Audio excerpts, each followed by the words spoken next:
श्री सरस्वती मैया की जय। देखिए, तृतीय पाठ, तृतीय यानी तीन, पाठ यानी पाठ, तीन पाठ या पाठ तीन। व्यायाम सर्वदा पथ्य, व्यायाम यानी व्यायाम, सर्वदा यानी हमेशा, पथ्य यानी कल्याणकारी हैं। व्यायाम हमेशा कल्याणकारी है, ये सुश्रुत संहिता में कहा गया है। अब आपको पढ़ना है, लिखना है प्रश्न एक के भागों के उत्तर। एक पदेन उत्तरम लिखत, अर्थात एक शब्द में उत्तर दीजिए। एक शब्द में उत्तर देना है। तुम्हारा नाम क्या है, तो केवल राम लिखना है, एक पदेन, वहाँ पूरा नहीं बोलना है। और जब एक वाक्य ना जाए तो मेरा नाम राम है, इतना पूरा लिखना पड़ेगा। ठीक है, लिखो।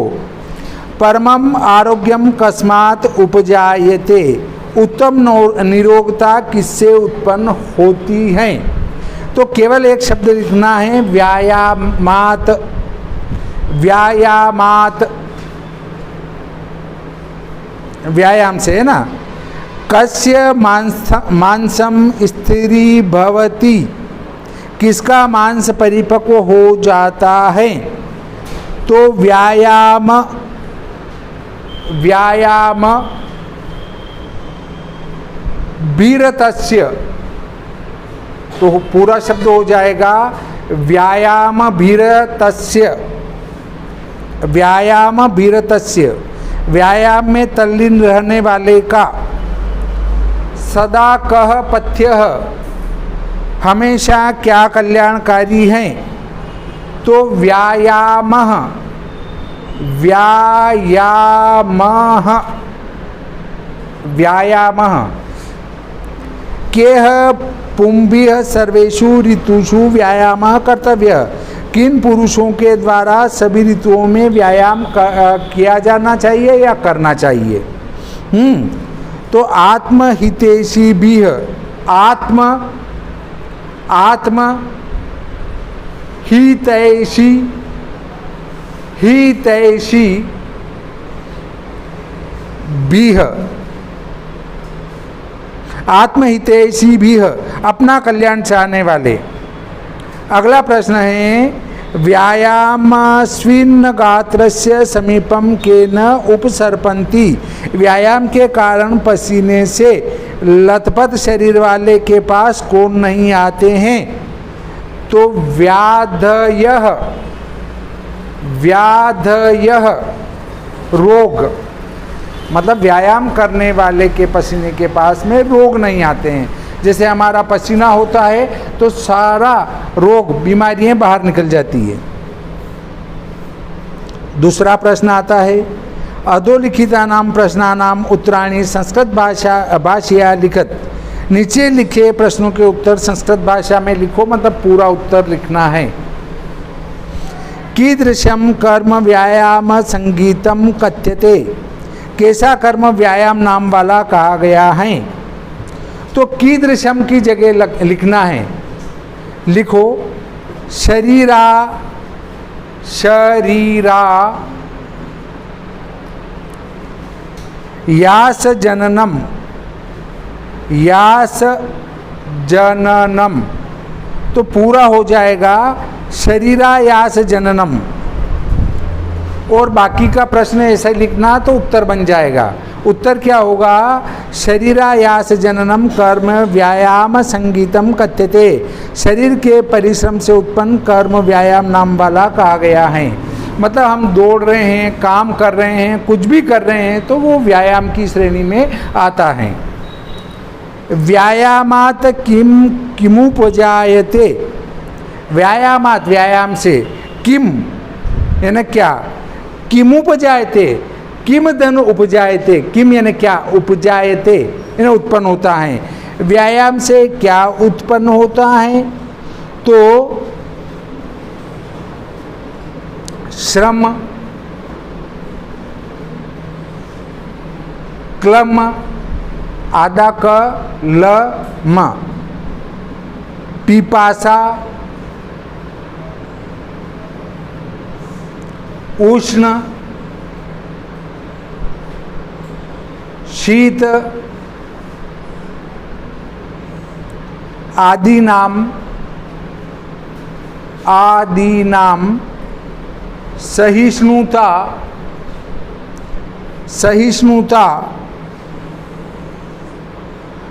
परमम च आरोग्यम अपि व्यायामात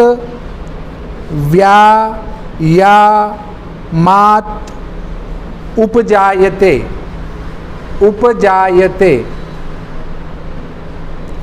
परिश्रम की थकान, प्यास, गर्मी, सर्दी आदि को सहन करने की शक्ति और उत्तम निरोगता भी व्यायाम से उत्पन्न होती है। अगला प्रश्न, जरा कस्य सकाशम सहसा न समधिरोहति। बुढ़ापा किसके पास अचानक नहीं आता है? तो कस्य की जगह लिखना है व्यायामा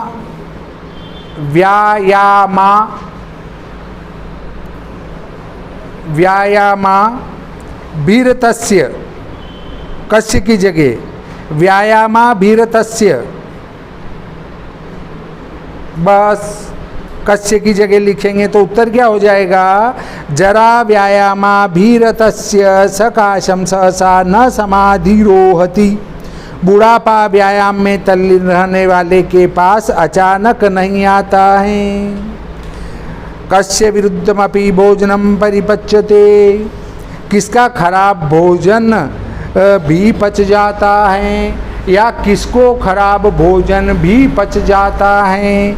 तो देखिए, कस्य की जगह लिखो नित्यम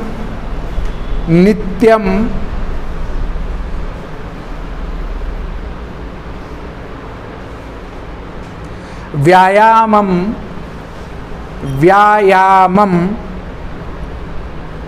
कुर्वतः,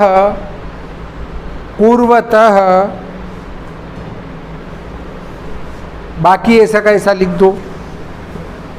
विरुद्धमपि भोजनम परिपच्यते, विरुद्धमपि भोजनम परिपच्यते पूरा प्रश्न में लिखा है, वो लिख देना है। प्रतिदिन व्यायाम करने वाले को खराब भोजन भी पच जाता है। कियता बलेन व्यायामः कर्तव्यः। कितने बल से या कितनी ताकत से व्यायाम करना चाहिए? तो कियता की जगह लिखना है बलस्य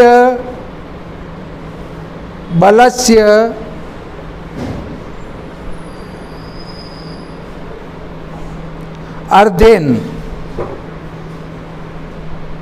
बलस्य अर्धेन। बाकी कियता बलेन हटा के यथावत लिख देना। तो उत्तर हो जाएगा बलस्य अर्धेन व्यायामः कर्तव्य। आधी ताकत से व्यायाम करना चाहिए, पूरी ताकत लगाकर व्यायाम नहीं करना चाहिए। क्यों मुस्कुरा रहे हैं बैठे बैठे? क्या नाम है इस लड़की का? तेरा नाम क्या है? हैं? इसका नाम क्या है पीछे वाली का? उसका? हाँ, अंजलि। अंजलि क्यों मुस्कुरा रही भाई? चलो अगला देखो, इसमें ये भी लिख सकते हैं कि कियता की जगह केवल अर्धेन लिख दो। अर्धेन बलेन तो भी चलेगा, अर्धेन बलेन व्यायामः कर्तव्य तो भी चलेगा, और जो लिखा है तुमने वो भी चलेगा। ठीक है।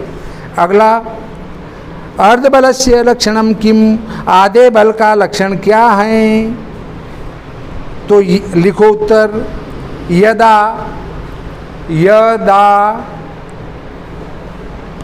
हृदि स्थाना स्थित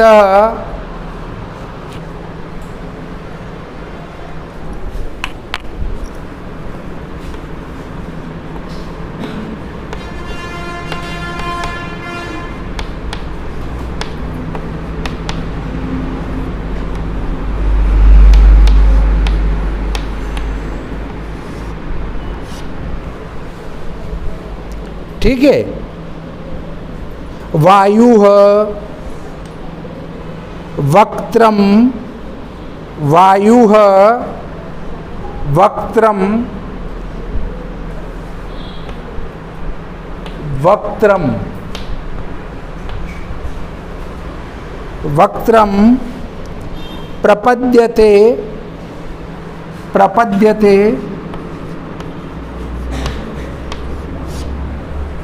प्रपद्यते तद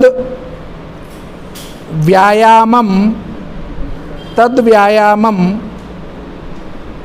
कुर्वतः, व्यायामं कुर्वतः जंतोः, जंतोः अर्धबलस्य, अर्धबलस्य,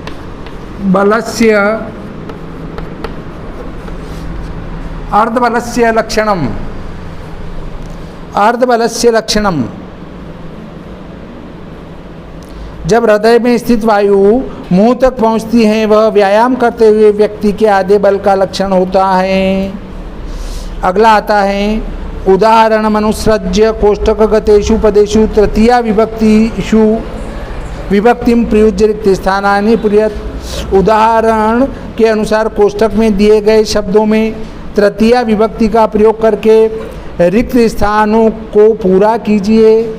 जैसे व्यायामः रिक्त स्थान, हीनमपि सुदर्शनम करोति, तो यहाँ गुण लिखा है, तो इस कोष्ठक वाले शब्द को तृतीया में बदलना है और इस रिक्त स्थान में भरना है। तो देखो गुणः का इनने किया है गुणेह।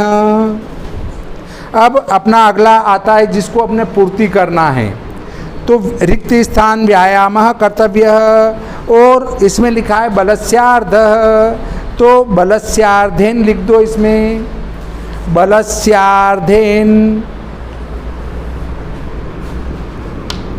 बलस्यार्धेन।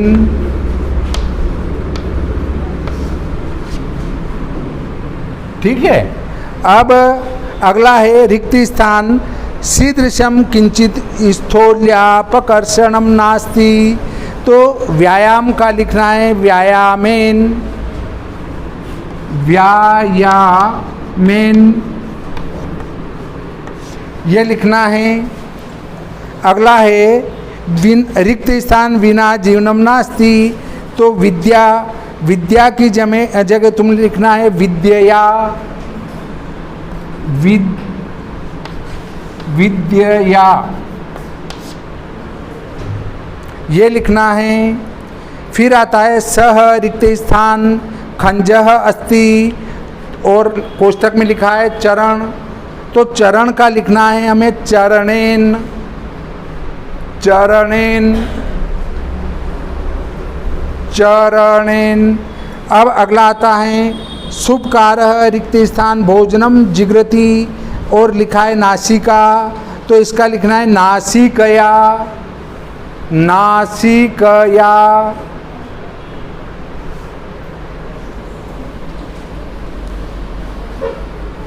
अगला चौथा प्रश्न आता है स्थूल पद माधृत्य प्रश्न निर्माणम कुरुत, जिन अक्षरों को काला किया गया है, जिस शब्द को काला किया गया उसके स्थान पर क्या लिखें कि वह प्रश्न बन जाए।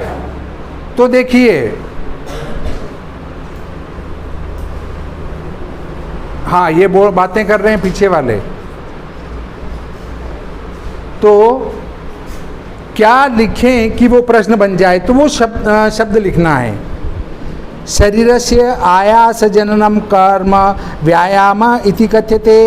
तो शरीरस्य जहाँ भी स्य आता हो गहरे किए गए अक्षरों में वहाँ पर स्य लगा देना चाहिए। तो जैसे ये शरीरस्य है ना, स्य तो कस्य आएगा, स्य जहाँ है उसमें क के पीछे स्य लगा दो, प्रश्न बन जाएगा। ऊपर स्य लगा है कैसे, शरीरस्य, तो जहाँ स्य से चालू होता हो कोई शब्द मतलब वाक्य और वो डार्क किया गया हो तो उसकी जगह कस्य लिखना है, ये ध्यान रखो। तो शरीरस्य की जगह लिख दो कस्य, तो ये तुम्हारा प्रश्न बन जाएगा। तो लिखो कस्य आयास जननम कर्म व्यायाम इति कथ्यते। किसका परिश्रम से उत्पन्न कर्म व्यायाम कहा जाता है? अरयः व्यायामिनम न अर्धयन्ति। तो इसमें अरयः डार्क है, मतलब घेरा किया गया है। अरयः तो अरि कहते हैं शत्रु को, अरि मतलब शत्रु, अरयः शत्रु। तो के ये बहुवचन है उसका, तो के लिख दो इसकी जगह, अरयः की जगह, अरयः की जगह के लिख देंगे।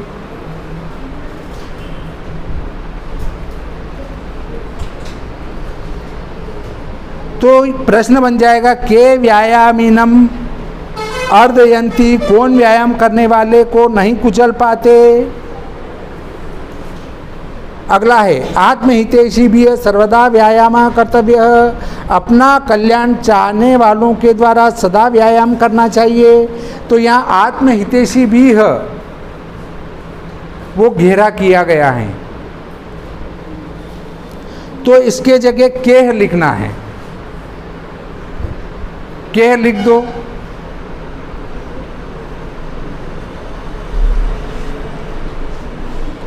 के सर्वदा व्यायामः कर्तव्यः। अगला व्यायामं कुर्वत विरुद्धं भोजनमपि परिपच्यते।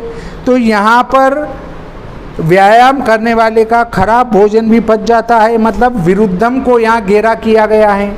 तो विरुद्धम की जगह लिखना है कीदृशम, कीदृशम।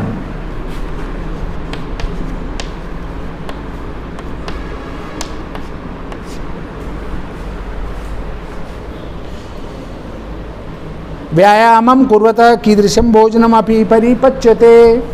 व्यायाम करने वाले का कैसा भोजन भी पच जाता है। अगला गात्राणाम सुविभक्तता व्यायामेन संभवती। अंगों का शारीरिक सौंदर्य व्यायाम से होता है।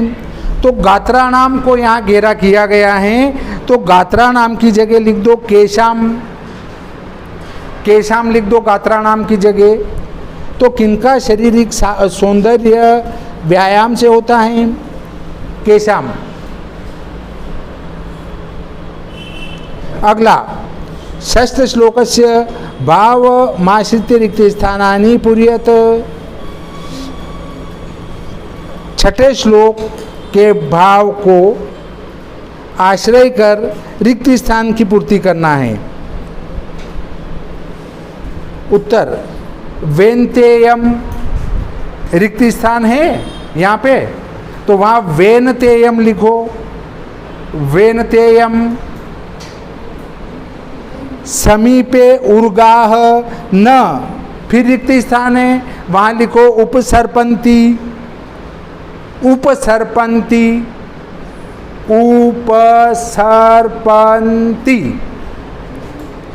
एवमेव व्यायामिनः जनस्य समीपम, फिर रिक्त स्थान है, यहाँ लिखो व्याधयः, व्याधयः न गच्छन्ति।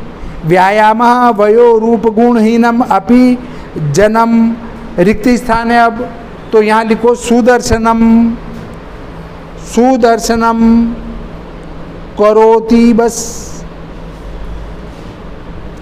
अब देखो अगला व्यायामस्य लाभा इति विषयमधिकृत्य पंचवाक्येषु संस्कृत भाषया एकम अनुच्छेदम लिखत। यहाँ पर व्यायाम को लेकर एक अनुच्छेद लिखना है। तो लिखो नंबर 1 व्यायामेन, व्यायामेन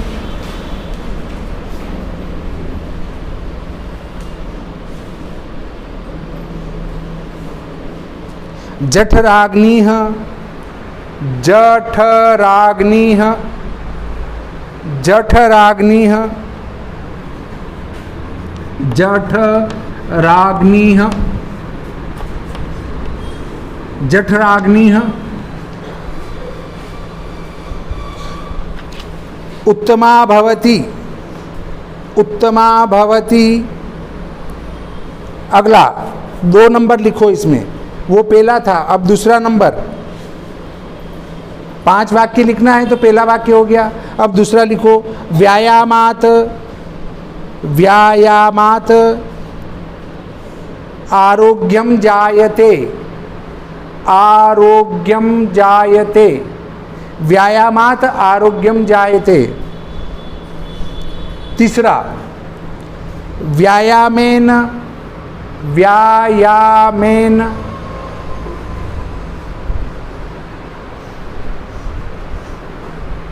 व्यायामेन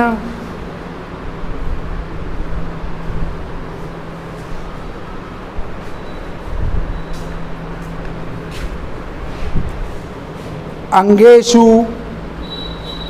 व्यायामेन अंगेषु कान्तिः भवति, व्यायामेन अंगेषु कान्तिः भवति। चौथा नंबर, व्यायामेन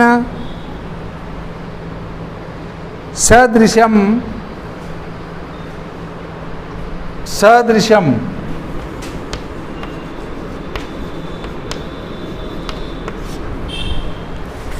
सदृशम स्थौल्य, स्थौल्य, स्थौल्य अपकर्षणम, अपकर्षणम किंचिद, किंचिद, किंचिद अपि नास्ति, किंचिद अपि नास्ति। अगला 5वां, व्यायाम अभिरतस्य, व्यायाम अभिरतस्य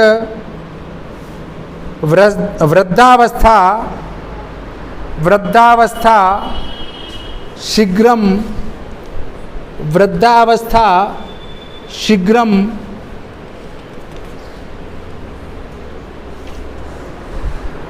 न, वृद्धावस्था शीघ्रम न भवति।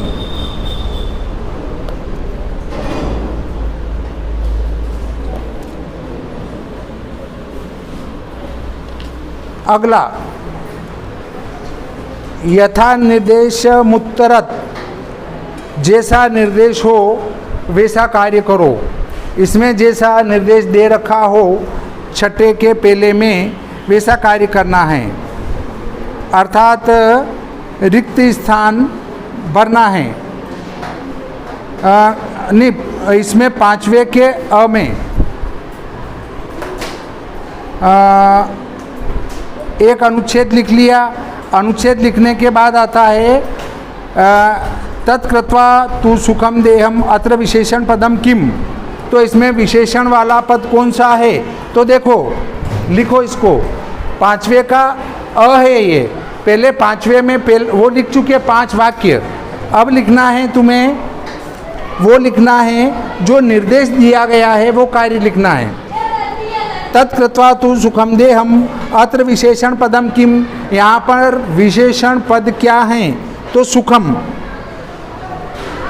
सुखम।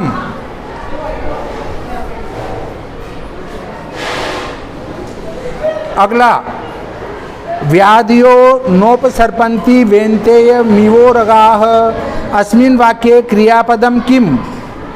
तो इसमें क्रिया कौन सी है? तो उपसर्पन्ति, उपसर्पन्ति। फिर अगला आता है पुंबीरात्महितैषी भी अत्र पुरुषेय इत्यर्थे किम पदम प्रयुक्तम। तो पुंबीह, पुरुष के लिए क्या प्रयुक्त हुआ है? तो पुंबीह। अगला,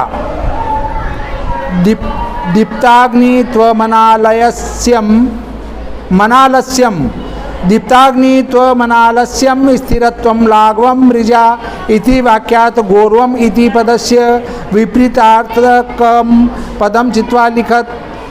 इस गौरव पद है, इसका विपरीत लिखना है, तो इसका लिखो लाघवम। लाघवम। अगला, न चास्ति सदृशम तेन किंचित स्थूल्यापकर्षणम अस्मिन् वाक्ये तेन इति सर्वनाम पदम कस्मै प्रयुक्तम। तेन किसके लिए प्रयुक्त हुआ है? तो वो व्यायाम के लिए प्रयुक्त हुआ है, तो इसमें लिख दो व्यायामाय। व्यायामाय। देखिए अब छठा प्रश्न लिखेंगे। छठा प्रश्न में लिखा है निम्नलिखितानाम अव्ययानाम रिक्त स्थानेषु प्रयोगम कुरुत। ये जो ऊपर अव्यय लिखे हैं इनसे नीचे वाले रिक्त स्थान की पूर्ति करना है। रिक्त स्थान व्यायाम कर्तव्य, तो इसमें आएगा सर्वदा। इसके बाद रिक्त स्थान मनुष्य सम्यक रूपेण व्यायामं करोति तदा सह रिक्त स्थान स्वस्थः तिष्ठति। तो पहले में आएगा यदा मनुष्य सम्यक रूपेण व्यायामं करोति तदा सह सदा स्वस्थ तिष्ठति। सदा भरना दूसरे में, पहले में यदा, दूसरे में सदा। ठीक है। व्यायामेन असुंदराः रिक्त स्थान सुंदराः भवन्ति, तो इसमें आएगा अपि। व्यायामेन सुंदरा अपि असुंदरा।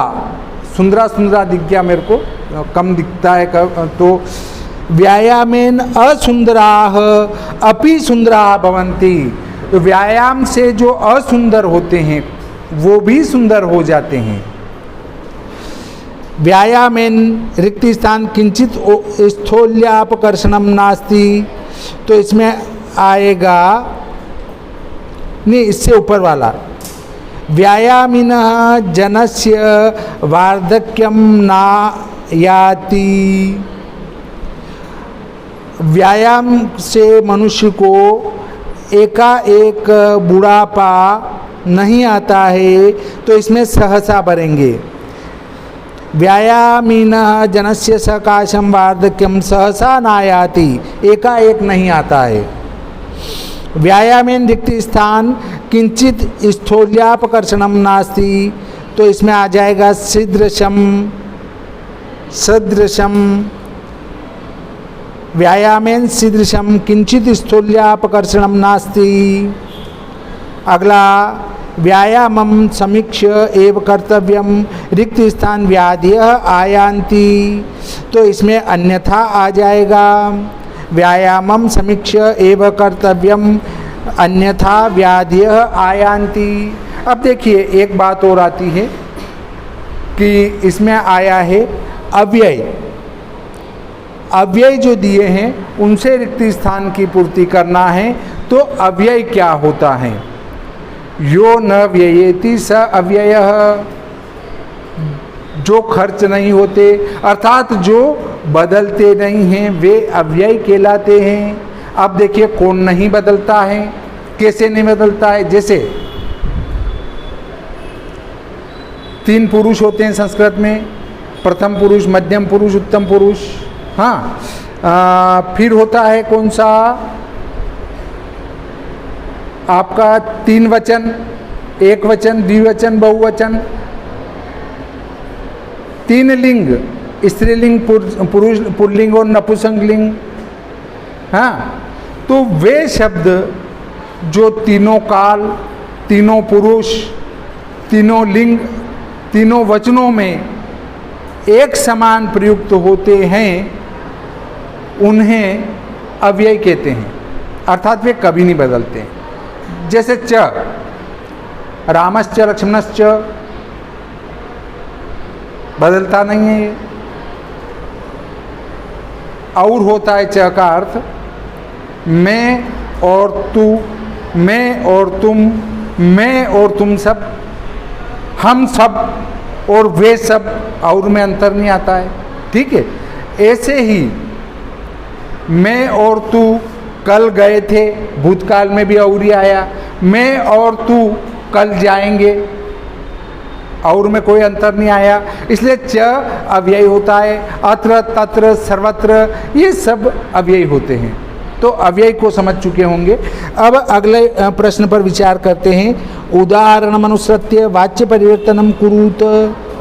उदाहरण के अनुसार वाच्य का परिवर्तन करना है, कर्म वाच्य से कर्तृवाच्य में बदलना है। आत्महितैषी भी व्यायाम क्रियते, इसका कर्तृवाच्य में हुआ आत्महितैषिणः व्यायामं कुर्वन्ति। अब पहला प्रश्न आता है, बलवता विरुद्धमपि भोजनम पच्यते। इसका उत्तर लिखो। बलवान विरुद्धमपि भोजनम पचति। बलवान विरुद्धमपि भोजनम पचति। अगला, जनेह व्यायामेन कांतिः लभ्यन्ते।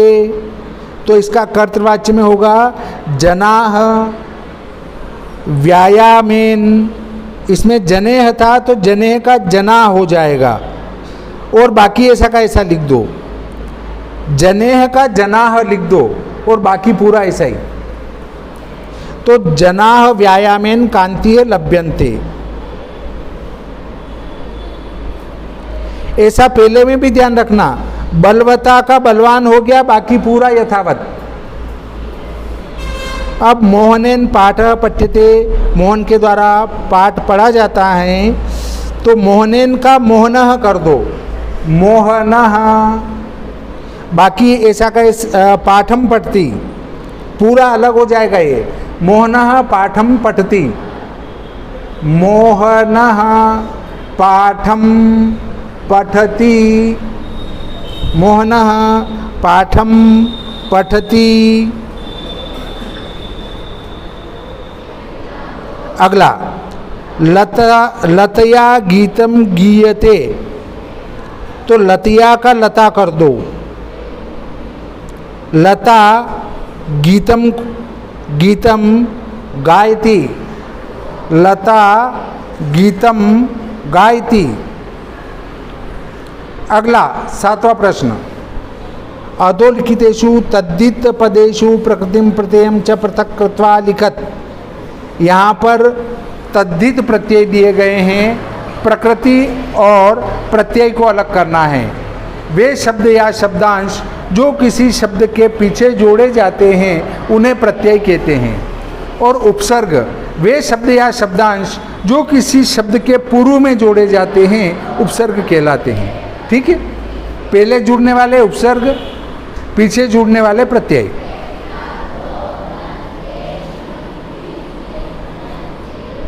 अगला, पथ्यतमः। पथ्यतमः का मूल शब्द 2 पॉइंट बना लो। आगे लिखो मूल शब्द और पीछे लिख दो प्रत्यय। आगे मूल शब्द आएगा, पीछे प्रत्यय आएगा। मूल शब्द और पीछे प्रत्यय, और मूल शब्द को ही प्रकृति कहते हैं। ये ध्यान रखना, प्रकृति और मूल शब्द एक ही बात है। अब पथ्यतमः का लिखो, पथ्य धन तमप। पथ्य धन तमप, आगे पथ्य आ जाएगा, पीछे तमप आ जाएगा। सहिष्णुता, सहिष्णु धन तत्, सहिष्णु धन तत्। अग्नित्वम, अग्निधनत्व, अग्निधनत्व, अग्निधनत्व। स्थिरत्वम, तो स्थिर धनत्व, स्थिर धनत्व। लाघवम, लघु धन अण, लघु धन अण। इस प्रकार तुम्हारा तीसरा पाठ, तृतीय पाठ पूर्ण हो जाता है।